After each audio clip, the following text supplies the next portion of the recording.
पहले एसटीएफ के घेरे में हलाल सर्टिफिकेशन और अब ईडी का कस्ता शिकंजा।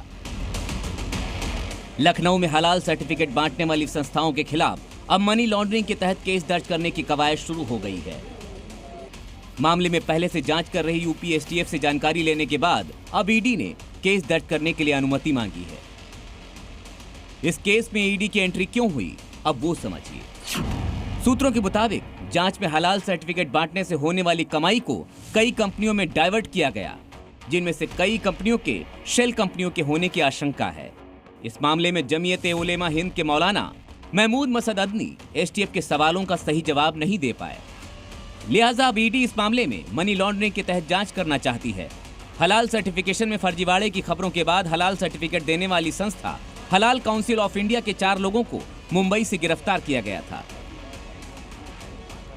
उन्होंने पूछताछ में मौलाना महमूद असद मदनी का नाम लिया था। इसी के बाद से मौलाना महमूद असद मदनी से एसटीएफ 2 बार पूछताछ कर चुकी है। सूत्रों के मुताबिक मौलाना एसटीएफ के सवालों के सही जवाब नहीं दे पाए। मसलन हलाल सर्टिफिकेट के लिए 10,000 की फीस और हर प्रोडक्ट के लिए 1,000 रुपए क्यों लिए जाते थे। जो तथ्य बताए गए थे, मौलाना का बयान उनसे मैच नहीं करता। प्रमाण पत्र की वैधता पर सवाल पूछे गए, मौलाना मदनी उस पर सही तर्क नहीं रख पाए।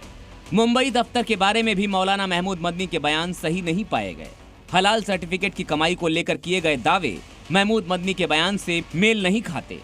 खाली सिर्फ कागज का एक टुकड़ा हलाल लिख करके दे देने से वो नाजायज चीज हलाल नहीं हो सकती। तो ये लोग शरईयत एतबार से गलत कर रहे थे, शरीयत के ये दायरे में मुजरिम हैं। हलाल सर्टिफिकेट देने के लिए देश में 4 संस्थाएं हैं। इन चारों में से कोई भी रजिस्टर्ड नहीं है। आरोप है कि सर्टिफिकेट जारी करने से पहले कोई भी जांच नहीं की जाती है। आरोप है कि हलाल सर्टिफिकेट देकर अवैध वसूली की जा रही है। रेस्टोरेंट की डिशेज को हलाल सर्टिफिकेट देते थे, जबकि उस पर संस्था का कोई नियंत्रण नहीं था। ये भी आरोप है। जाहिर तौर पर मामले में ईडी की एंट्री के बाद हलाल सर्टिफिकेट देने वाली संस्थाओं की मुसीबत बढ़ गई है। मौलाना मदनी लगातार अपने बयान को बदलते हुए नजर आ रहे हैं। क्या आगे सही बयान देते हैं या एसटीएफ उनसे कौन सा बयान आगे उगलवाने में कामयाब होती है, ये देखने वाली बात होगी। एसटीएफ की जांच जारी है। इस पूरे केस में खुलासे के बाद पिछले साल 23 नवंबर को लखनऊ की हजरतगंज कोतवाली में केस दर्ज हुआ था। ब्यूरो रिपोर्ट, जी मीडिया। जी न्यूज़।